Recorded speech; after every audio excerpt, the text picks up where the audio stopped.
بیٹی کے اندر ایک صفت ہونی چاہیے، ہر ایک کے اندر ویسے تو ہونا چاہیے، learn to forgive and forget۔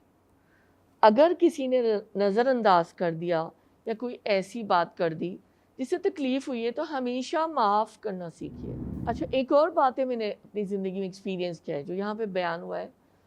کہ گڑے مردے نہ اکھاڑیں، اور یہ کرتے ہیں بچے نا۔ ماں بیٹی کا تعلق جس بات سے خراب ہوتا ہے یہ ہے کہ بات چیت کے دوران بعض دفعہ جو ہے نا وہ بچیاں لڑکیاں کہتی ہیں اپنی مدر کو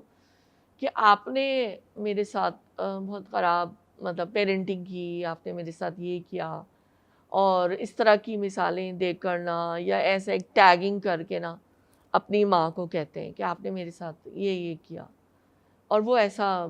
فیل کرتی ہے نا لڑکی۔ تو یہ کہا جا رہا ہے کہ ایسی پرانی عادتیں، پرانی باتیں اس کو درمیان میں نہ لایا کریں اور اس کا ذکر نہ کیا کریں۔